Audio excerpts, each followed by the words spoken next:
Imagine receiving the most beautiful pair of gloves you have ever seen, and not knowing that the hand that offered them had just signed your death warrant. In the royal courts of 16th century France, beauty was a weapon, perfume was politics, and the most dangerous person in any room was the one who appeared the most composed. Catherine de Medici arrived in France as a 14-year-old orphan bride with no allies, no friends, and the burning intelligence of a woman who had learned that survival required weapons that others could not see. The Medici family had been collecting knowledge about chemistry and pharmacology for generations. What was called medicine could, in the right hands, become something else entirely. Catherine brought René Bianchi from Florence, publicly a master perfumer who revolutionized French fragrance, privately suspected of being the most sophisticated poisoner in Europe. Bianchi's Paris shop was the most fashionable perfumery in France, and the location where, contemporaries alleged, certain special commissions were prepared that never appeared in the shop's public ledger.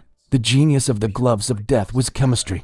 Arsenic and belladonna penetrate skin on contact and release toxic vapors that enter the lungs. No food or drink required. No taster could protect against them. In the 16th century, fragrance was health. Scented leather gloves were believed to purify the air and protect against plague, which made the perfumed gift the perfect vehicle for a poisoner who understood the chemistry her victims did not. France in the 1560s was a kingdom at war with itself.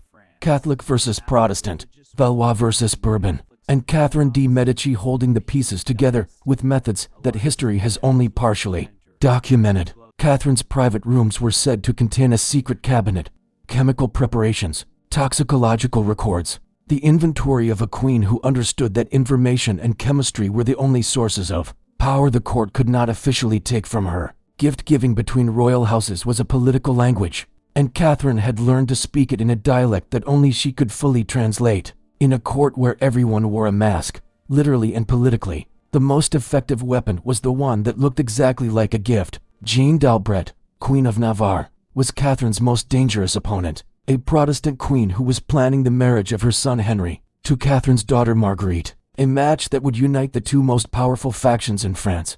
The planned marriage between Henry of Navarre and Marguerite de Valois was Catherine's greatest political project, and Jeanne d'Albret, as the mother of the groom, was a complication that required careful management. In June 1572, Catherine presented Jeanne d'Albret with a pair of perfumed gloves, an act of apparent generosity between future co-mothers-in-law, the gift from one queen to another. Jeanne put the gloves on immediately, inhaled the exquisite fragrance deeply, and in that moment of sensory pleasure, the arsenic and belladonna began their invisible work. Within days of receiving the gloves, Jeanne d'Albret fell gravely ill, a sudden fever, pulmonary distress, the rapid decline that her physicians attributed to infection and that modern toxicology would recognize as arsenic poisoning. Jeanne d'Albret died on June 9, 1572, 6 weeks before the planned wedding, 9 weeks before the St. Bartholomew's Day massacre that would kill thousands of Huguenots. The rumors began immediately. Jeanne had been too healthy, too politically dangerous, and too conveniently timed in her death for the Huguenot court to accept the official cause. The autopsy revealed unusual lung damage, consistent, modern toxicologists have argued, with inhalation of arsenic vapors. Though 16th century medicine had no framework to make this connection, contemporary accounts recorded the death alongside the accusation. The ambassador from Navarre explicitly named the gloves of death in dispatches sent to foreign courts, making the allegation part of the diplomatic record. Catherine received the news of Jeanne's death with the composed sorrow appropriate to a co-mother-in-law, and no one in the court was certain whether the composure was grief or satisfaction. Weeks after Jeanne's death, the wedding proceeded, and then the St. Bartholomew's Day massacre killed perhaps 3,000 Huguenots in Paris. The peace that the marriage was supposed to symbolize destroyed. In one night of coordinated violence, the gloves had done what they were designed to do, removed a political obstacle, and in doing so had set in motion a sequence of events that would ultimately destroy the dynasty that wielded them. The 16th century court's obsession with perfume was not vanity, it was survival, the belief that fragrant air prevented disease, making scented gloves and pomanders as essential as food and water to a courtier's daily life. The technique of infusing leather with aromatic compounds was a legitimate art, and the same craft knowledge that produced exquisite scented gloves could, with the addition of specific compounds, produce something that killed on contact. Arsenic in the 16th century was both medicine and poison. Physicians prescribed it for skin conditions, while those who understood its chemistry knew that sustained skin exposure or inhalation could kill without leaving obvious signs of poisoning. Belladonna, the beautiful lady, the deadly nightshade, dilated pupils, caused hallucinations, and in sufficient quantity stopped the heart. Combined with arsenic in a slow-release leather delivery system, it created a precisely calibrated lethal compound. The rumors of Catherine's poisonous gifts spread to every court in Europe, changing how ambassadors assessed gifts from France, and how foreign monarchs responded to invitations to visit the French court. The practice of gift refusal, nobles across Europe declining French gifts or having servants test them first, was a direct consequence of the reputation Catherine's court had acquired for transforming elegance into a delivery mechanism for death. The concept of the gift taster, servants who wore gloves and handled perfumed objects before their employers, emerged directly from the fear of poisoned luxury goods that Catherine's reputation had created. The list of people who died suddenly in Catherine's orbit was long enough to generate a pattern, not proof, but the accumulation of suspicious coincidences that built her reputation as the Black Queen, the Poisoner Queen. Catherine poisoned rivals to protect her son's thrones. The contradiction at the heart of her story, a mother who committed monstrous acts in the name of maternal love, protecting children who might not have been worth the protection, against the backdrop of the wars of religion, which killed tens of thousands in battle and massacre.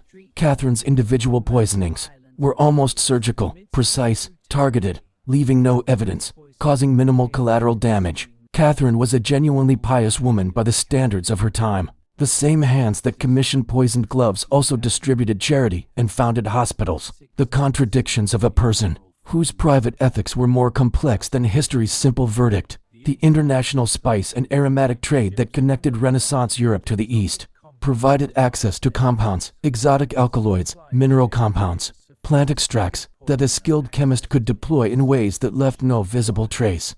The historical debate about whether Catherine actually used poisoned gloves has never been settled. The accusation comes from contemporary sources with political motivations, and the chemistry is plausible, but the direct evidence is absent. Whether or not Catherine's gloves killed Jeanne d'Albret specifically, the use of poison as a political tool in Renaissance courts is historically documented. The chemistry existed, the motive existed, and the opportunity was real. The Valois dynasty that Catherine had dedicated her life to preserving died with it. All three of her sons who became king died without legitimate male heirs, ending the dynasty she had poisoned to protect. Francis II died in 1560 at age 16, officially of an ear infection that spread to his brain, though some historians have noted that his symptoms were consistent with chronic arsenic exposure from unknown sources. Charles IX died in 1574 at 23, tuberculosis, officially, though his mental deterioration in his final years and his reported obsession with blood have led some to speculate about other contributions to his decline.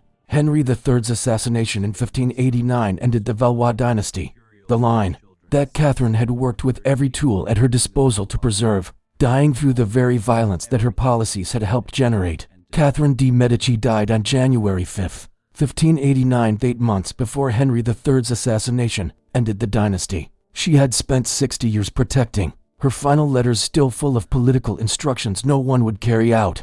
The man whose mother Catherine had allegedly poisoned, Henry of Navarre, became Henry IV of France, the king who united the country Catherine had spent decades poisoning, scheming, and maneuvering to control. Catherine had not invented court poisoning. It was an Italian tradition that the Medici family had practiced and refined for generations, and she brought it to France as one element of the Italianate court culture that transformed French aristocratic life. The Renaissance poison tradition that Catherine exemplified was also the refuge of the powerless. Women who had no access to armies, courts, or legal systems used chemistry to address the imbalances that law and social structure would not correct. The paranoia that Catherine's methods generated was ultimately self-destructive, a court culture so saturated with suspicion that genuine alliance became impossible, and the trust that stable governance requires was permanently poisoned. The diplomatic consequences of Catherine's reputation extended for decades after her death. Her methods became the template against which European courts designed their security protocols. The pharmacological knowledge of the Renaissance was sophisticated enough to be genuinely dangerous. The same texts that described arsenic's medical uses also provided the information needed to administer it lethally. Historians have debated Catherine's reputation for centuries. The black legend of the poisoner queen versus the revisionist view of a pragmatic leader, making the best of impossible circumstances, and no consensus has emerged. The most detailed accounts of Catherine's poisonings come from Protestant sources, with obvious political motivation. The accusation of poisoning was itself a political weapon, and disentangling the propaganda from the reality requires acknowledging both. The gloves of death endure as a historical story because everything about them is plausible. The chemistry is accurate, the motive was clear, the method would have been effective, and the timing of Jeanne's death was extraordinarily convenient for Catherine. Modern forensic toxicology, applied retrospectively to the descriptions of Jeanne's decline, identifies a pattern consistent with arsenic poisoning, though without a surviving body to test. The diagnosis remains informed speculation rather than medical certainty. The gloves of death have had a richer afterlife in fiction than in history, appearing in novels, operas, films, and television for centuries. The story of a poisoned gift transforming history, too compelling to remain an academic dispute. Modern forensic toxicology was born, in part, as a response to the poison culture of Renaissance courts. The need to detect what could not be seen drove the development of chemical analysis techniques that transformed both medicine and law. The Marsh test of 1836 made arsenic poisoning detectable for the first time, ending the era in which the inheritance powder could kill without leaving chemical evidence. The science of detection finally catching up with the art of poisoning. The Marie Lafarge trial of 1840 was a watershed moment, the first successful use of chemical evidence to convict a poisoner, marking the end of the era when arsenic was the weapon of choice, precisely because it could not be proven. Arsenic's nickname, inheritance powder, reflected its popularity across 3 centuries of European domestic poisoning, the compound that Renaissance court poisoners had pioneered, as a political weapon becoming the tool of choice for family members with more personal motivations. Belladonna's name, Italian for beautiful woman, came from its use as a cosmetic, dilating pupils to create the wide-eyed look considered beautiful in Renaissance Italy. The same compound that in larger doses caused hallucination and death. The Borgia family had elevated political poisoning to a practice sophisticated enough to generate detailed historical accounts, and the same Italian poison culture that produced Lucretia Borgia also produced the woman who married into the French royal family and became Catherine de Medici. Modern pharmacology confirms that arsenic and belladonna compounds can penetrate skin and be absorbed into the bloodstream. The gloves of death method is chemically plausible, a delivery system that the empirical observation of poisoners had developed centuries before the science existed to explain it.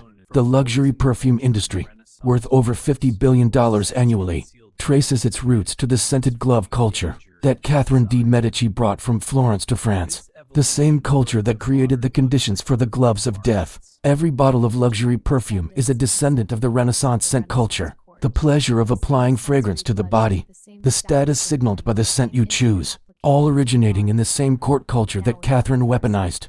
Grasse, the center of the global perfume industry for 3 centuries, owes its prominence partly to the scent culture that Catherine de Medici established at the French court. The legacy of her Italian perfumer's art, stripped of its lethal dimension, chemical assassination, has not disappeared from political practice.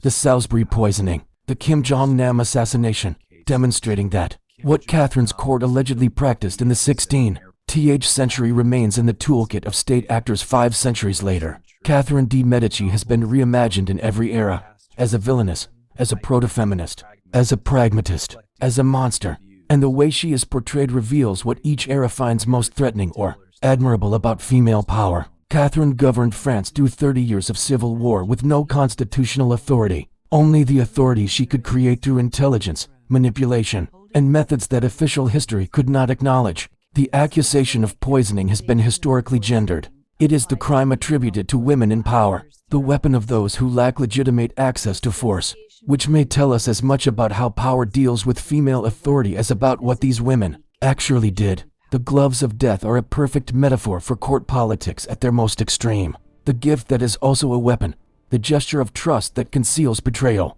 Elegance is the most effective camouflage for murder. The cruelest element of the gloves of death is sensory. The last thing Jeanne d'Albret may have experienced before the poison began its work was the genuine pleasure of an extraordinary fragrance. Beauty as the final deception. The Château de Valois, where Catherine lived and died, is now a tourist attraction. Visitors walking through rooms where the gloves of death may have been commissioned held to the same light that revealed their exquisite embroidery and concealed their lethal cargo. Catherine's secret cabinet at Valois, discovered by workmen centuries after her death, contained dozens of concealed drawers, the physical evidence of a mind that compartmentalized its knowledge as meticulously as it managed its politics. Catherine's genuine contributions to French culture have been largely forgotten beneath the poison legends. She introduced the fork to France, established ballet as a court art form, and transformed French cuisine through Italian culinary influence.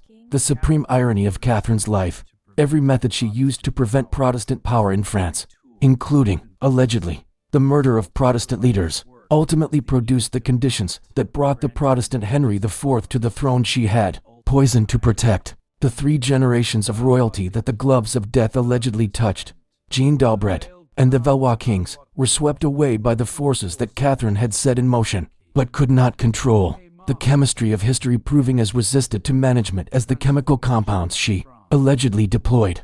The gloves of death teach a lesson that Catherine never learned: that methods which appear to solve political problems often create worse ones, that poisoned culture poisons the culture itself, and that the trust you destroy is the foundation of the power you're trying to protect. The luxury perfume that you might wear today is the direct cultural descendant of the scented gloves that Catherine de Medici weaponized. The same pleasure, the same status signal, the same intimacy with the body, now without any deadly agenda. Every time you apply perfume, you are participating in a tradition that runs through Catherine de Medici's court. The human need to surround ourselves with beauty and fragrance, now stripped of its lethal potential but carrying all its ancestral complexity. The gloves of death are the perfect symbol of a world where beauty and danger occupied the same objects, where elegance was a political weapon, and where the most lethal things were wrapped in the finest materials money could buy. The question the gloves of death leave us with is this: when someone offers you something beautiful, that seems too perfect, that arrives at too convenient a moment,